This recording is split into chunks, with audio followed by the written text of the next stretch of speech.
ये कहानी काफी आगे की वजह जहाँ हर चीज मॉडर्न एडवांस्ड है और इंसानों की सहूलियत के लिए आसपास की हर चीज एआई है जो इंसानों की मदद करेगी हर काम करने में। एआई यानी आर्टिफिशियल इंटेलिजेंस जो एडवांस टेक्नोलॉजी होती है जिसे कंप्यूटराइज सिस्टम से बनाया जाता है, जिसे रोबोट आपके सारे काम करते हैं। ये भी सब इसलिए कर सकते हैं क्योंकि ये रोबोट की तरह काम करने वाली मशीन्स होती है। कैसा भी काम हो इंसानी जिंदगी का, ये सब मुमकिन कर सकते हैं। अब इस एडवांस दुनिया में हम कहानी की मेन कैरेक्टर रेचल नाम की एक लड़की को देखते हैं। उसके घर की भी हर एक चीज एआई थी जो पूरे घर को, यहाँ तक कि रेचल को भी चेक करके बताती है कि तुम्हारे घर की हर एक चीज बिल्कुल सेट है और तुम्हारी सेहत एकदम फिट है। जिसके बाद रेचल ऑफिस के लिए तैयार हो जाती है। ये जब ऑफिस गई तो हमें पता चला कि वो भी एक एआई मशीन्स बनाने वाली कंपनी में काम करती है और वो काफी अच्छी पोस्ट पर है। घर में हम उसके हस्बैंड को देखते हैं जो एक ऐसा साइंटिस्ट है जो पेड़ पौधों के बारे में रिसर्च करता है, उन्हें उगाता है। पर क्योंकि हर चीज एडवांस्ड होने की वजह से उसका ये काम भी एआई ही करती है। रेचल के हस्बैंड ने एआई की मदद से अपने घर में बहुत सारे पौधे लगाए हुए थे और एक तरह का उसने ग्रीन हाउस बनाया हुआ था। क्योंकि एआई की वजह से वो फ्री ही होता तो अब वो एक कॉलेज में पढ़ाने लगता है। पर उसकी आदत इस एडवांस दुनिया में घुलने मिलने जैसी नहीं थी। वो अपने काम खुद करने का आदी था और ऐसे बार बार जब एआई उसके काम करते थे तो उसे अच्छा नहीं लगता था। अब रेचल जब दूसरे ऑफिस थी तो वहाँ मीटिंग हो रही थी। यहाँ रेचल सबको बताती है कि मेरी टीम ने एक और एआई बनाया है जो बिल्कुल आंख जैसा है। ये इंसान से सोचने की सलाहियत और फैसले कैसे लेते हैं ये सीख रहा है, क्योंकि आगे चल के ये इंसान के लिए असिस्टेंट या कहीं के एडवाइजर के तौर पर काम करेगा, जो इंसान को अच्छी बुरी चीज में मशवरे दिया करेगा। ये सुनकर एक वर्कर को हैरानी हुई। वो कहती है कि ये तो सारे इंसानों के करने के काम है। अगर ऐसे इंसानों की जगह एआई ये काम करती रही तो ऐसे तो ये इंसानों की जगह इस तरह ले लेंगे कि फिर इंसानों की नौकरी भी यही किया करेंगे और इंसान तो बिल्कुल फ्री ही हो जाएंगे। फिर हम क्या करेंगे, बेरोजगारी बढ़ जाएगी। तब ये सुनकर उनकी सीनियर कहती है कि ऐसा कुछ नहीं होगा, ये हमारी जगह लेने के लिए नहीं बल्कि हमारी मदद करने के लिए बनाए गए हैं। इंसान जहाँ है वो वहाँ ही रहेंगे। फिर मीटिंग खत्म होने के बाद रेचल जब अपने ऑफिस जा रही थी तो उसकी बॉस उसे बुला लेती है और कहती है कि तुम पिछले 2 सालों से काफी अच्छा काम कर रही हो और अब हम तुम्हारी प्रमोशन करने का सोच रहे हैं, यानी तुम्हारी पोस्ट पर और तरक्की देने का। लेकिन वो देने से पहले हम तुम्हारी फैमिली के बारे में जानना चाहते हैं कि तुम्हारा भी फैसला अपनी फैमिली को बढ़ाने का तो नहीं, यानी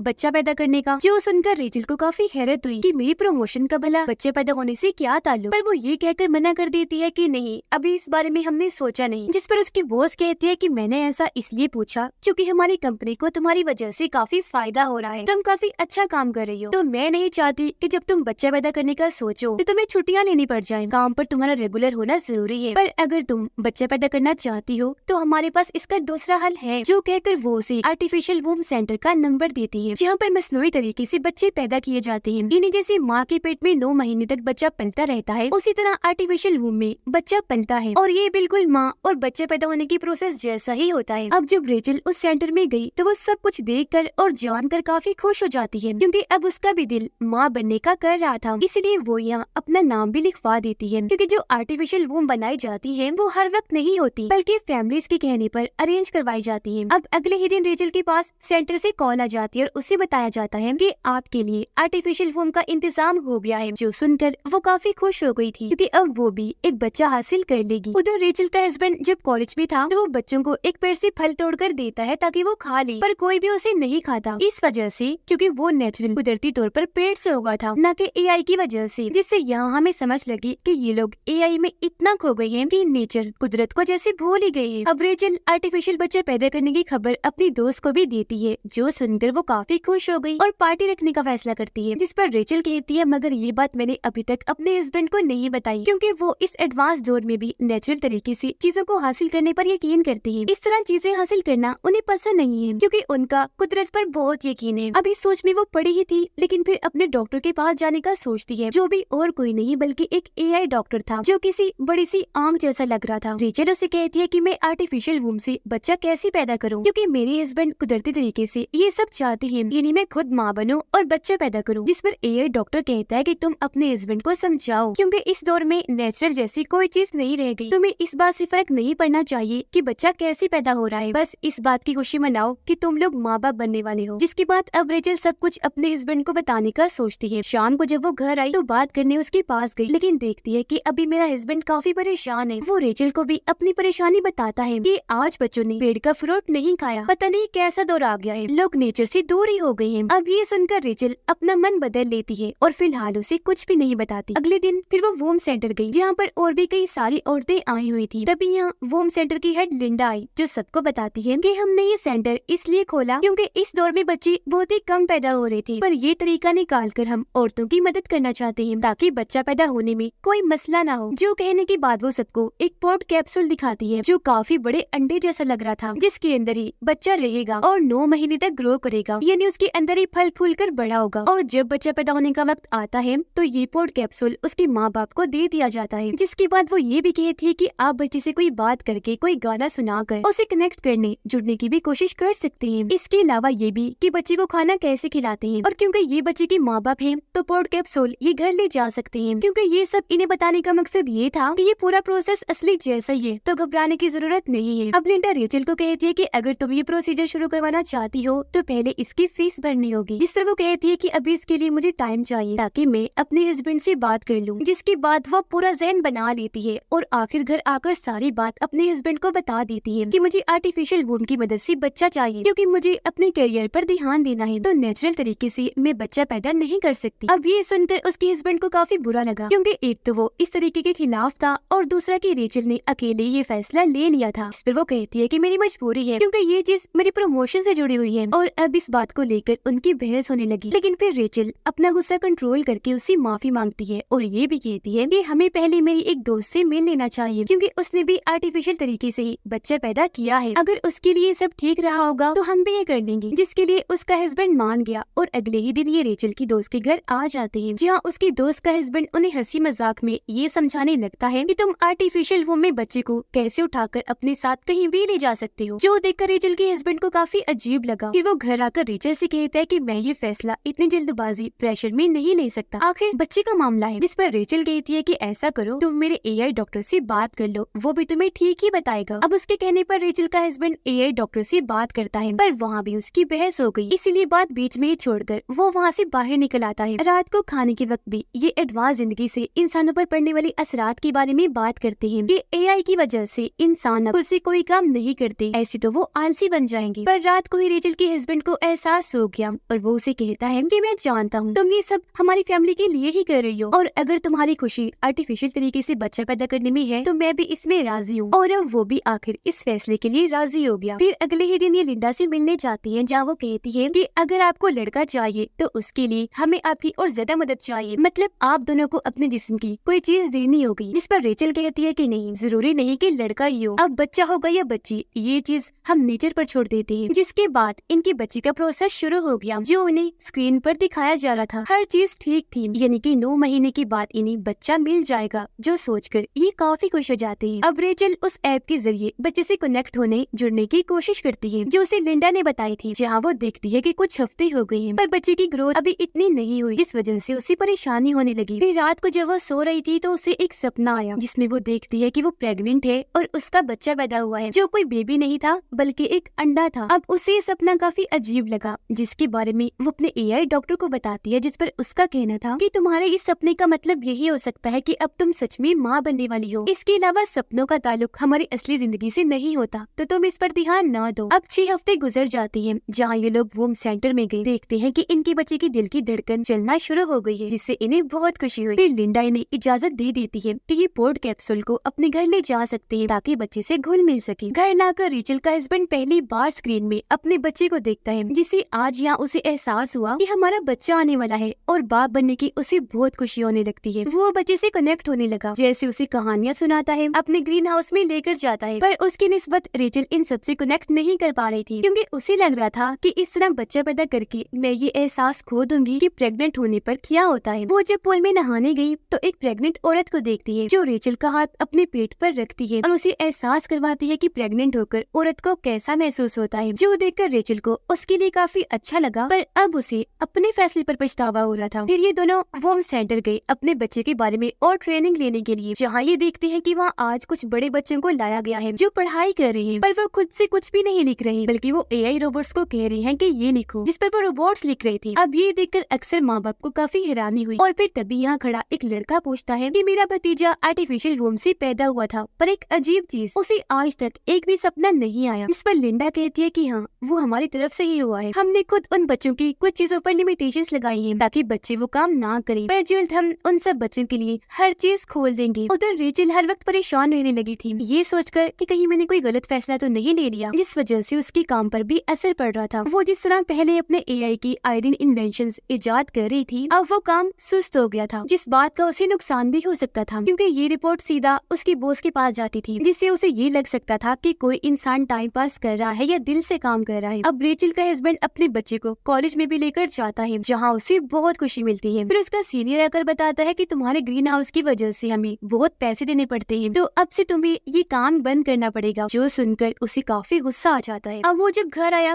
तो रेचल ये सोचकर काफी परेशान होने लगी थी कि आखिर मेरा हस्बैंड बच्चे से कनेक्टेड है, मैं क्यों नहीं। अपने इस सवाल का जवाब पाने के लिए ये दोनों एआई डॉक्टर के पास गई, जहाँ रेचल उसे अपना ये मसला बताती है, पर क्योंकि वो एक एआई था तो यहाँ वो इंसानों के इमोशंस, जज्बात को समझ नहीं पाता कि किसी से कनेक्ट होना क्या होता है। इसीलिए वो कहता है कि मुझे लगता है कि बच्चे में कोई गड़बड़ है, तो मुझे इसका इलाज करना चाहिए, तो इसे कुछ दिन के लिए यही छोड़ दो ताकि मैं इससे कनेक्ट होकर ये समझ पाऊँ कि ऐसा क्यों हो रहा है। पर अब इन दोनों को समझ आती है कि ये एआई है, तो हमारे इमोशंस को समझ नहीं पा रहा, इसलिए हमारा जवाब इसके पास नहीं, जो सोचकर ये यहाँ से चले जाते हैं। रेचल का हस्बैंड कहता है कि इसमें इतना परेशान होने वाली कोई बात नहीं है, तुम भी बच्चे के साथ वक्त गुजारो, फिर कनेक्ट हो जाओगी। ये सोचकर रेचल पोर्ट को अपने पेट के साथ बांध लेती है और ऐसे अगले दिन ऑफिस चली गई, पर उसे ध्यान नहीं रहता कि मेरे आगे पोर्ट बंधा हुआ है और वो गलती से सामने जाके टकरा गई, जिस पर सभी सीनियर्स उसे ऐसे घूरने लगते हैं जैसे उसने पता नहीं कितनी बड़ी गलती कर दी। अब थोड़ी देर के बाद रेचल की सीनियरों से कहती है कि तुम्हें पोर्ट कैप्सूल को घरे छोड़ के आना चाहिए था, जो कहकर वो उसे एक ऐसा कबर्ड दिखाती है जहाँ पर बहुत सारे पोर्ट्स पड़े हुए थे, जिनमें उन माँ के बच्चे थे जो सभी यहाँ पर वर्कर्स थी। सीनियर रेचल का पोर्ट भी यहाँ रख देती है, ये कहकर कि ऑफिस में सब काम करने आए हैं, इसलिए माँ को इधर अपने बच्चों से दूर रखना पड़ेगा, क्योंकि हमें ऐसी माँ नहीं चाहिए जिनका ध्यान काम पर ना होकर अपने बच्चों पर हो, क्योंकि ये ऑफिस भी पूरा एआई था, तो इंसान के जज्बात की यहाँ कोई कीमत कदर नहीं थी। अब कुछ दिन के बाद इन्हें अपना पोर्ट चेकअप करवाने के लिए सेंटर में लाना पड़ता है। एक दिन रेचल को फिर से सपना आया, जिसमें उसने अपने बच्चे को उठाया हुआ था और वो समंदर किनारे रेत में घूम रही थी। उसने बच्चे को अपने सीने से लगा लिया। इस एहसास को महसूस करके उसे बहुत अच्छा लगा, जिसके साथ ही उसकी आंख खुल गई और अब उसे समझ आई कि मैं भी बच्चे से कनेक्ट हो रही हूँ। पर उसे ये अंदाजा भी हुआ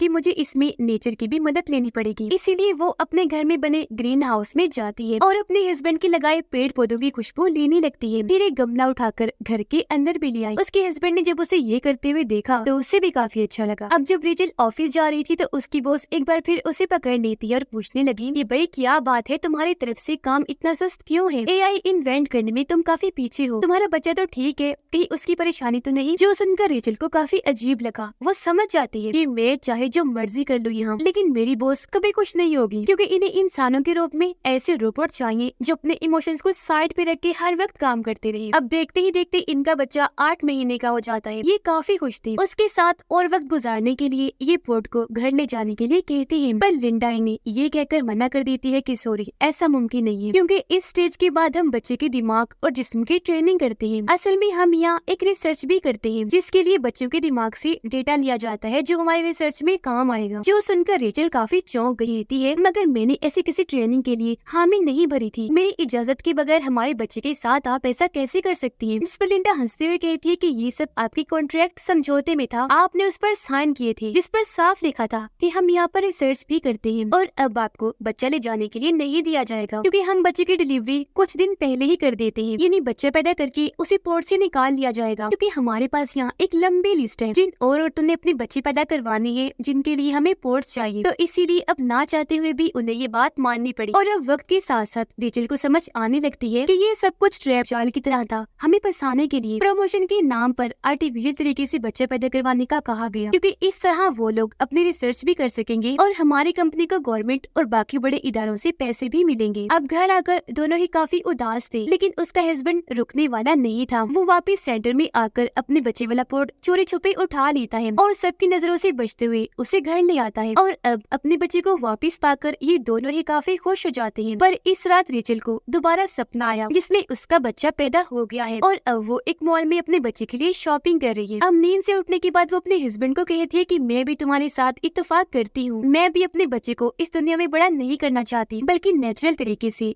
नेचर में बड़ा करना चाहती हूँ, जैसा तुम भी चाहती हो। इसीलिए फैसला करती है कि यहाँ शहर से दूर जो गाँव में हमारा घर है हम वहाँ चले जाएंगे, जहाँ सब कुछ नेचुरल है अभी तक। पर इससे पहले उसका हस्बैंड आखिरी बार लिंडा से बात करने जाता है। कहने लगा कि आप हमसे और ज्यादा पैसे पैसे ले ली, लेकिन बच्चा 9 महीने के बाद ही पैदा होना चाहिए, जिस पर वो मना कर देती है। इसलिए अब ये लोग गाँव वाले घर में ही जाने को सही समझते हैं और अगले ही दिन सफर पर निकल जाते हैं। इनका सफर काफी लंबा था, इन्होंने खूब इंजॉय किया, जिसके बाद ये अपने गाँव वाले घर में पहुँच जाते हैं। कुछ दिन इन्होंने यहाँ गुजारे और अब 9 महीने हो जाते हैं। एक दिन पोर्ट में ये देखते हैं कि बच्चा ऊपर नीचे हो रहा है, जिससे ये काफी खुश हो गई, क्योंकि अब कभी भी बच्चा पैदा हो सकता था। पर इसी रात अचानक ही पोर्ट का सिस्टम बंद हो जाता है, जिससे रेचल काफी घबरा गई। तब उसका हस्बैंड तसल्ली देता है कि परेशान ना हो, ये पोर्ट 2 दिन तक बिना एनर्जी के भी रह सकता है, बेबी खुद ही कभी भी पैदा हो सकता है। फिर अगले दिन रात को जब ये सो रही थी तो पोर्ट में से अचानक आवाजें आने लगी, यानी कि डिलीवरी का वक्त आ गया था, जहाँ बच्चा पैदा होकर पोर्ट से बाहर आ जाएगा। पर इसके लिए इन्हें कोड डालना था, जो इन्हें याद ही नहीं था। ये परेशान हो गई, पर उसका हस्बैंड दिमाग लगाता है। वो बड़े ध्यान से पोर्ट के ऊपर वाला हिस्सा तोड़कर आखिरकार बच्चे को बाहर निकाल ही लेता है, जिसे देखकर ये दोनों बहुत खुश हो जाते हैं, क्योंकि उनका बच्चा सही सलामत पैदा हो गया था। ये सीन काफी इमोशनल था, इनकी आंखों में आंसू थे, क्योंकि आज आखिरकार वो माँ बाप बन ही गए थे और उनका लड़का हुआ था। और अभी वैसे अपनी जिंदगी गुजारने लगती है जैसी एडवांस दुनिया से पहले थी, यानी बगैर किसी मशीन की। कुछ दिन के बाद रेचल उस पोर्ट को बॉक्स में बंद करके सेंटर में भिजवा देती है, और अब ये फैमिली क्योंकि पूरी हो गई थी तो हंसी खुशी अपनी जिंदगी गुजारने लगते हैं, नेचर की खूबसूरती में, एडवांस टेक्नोलॉजी के माहौल से दूर। और इसी के साथ इस फिल्म की कहानी यहीं पर खत्म हो जाती है।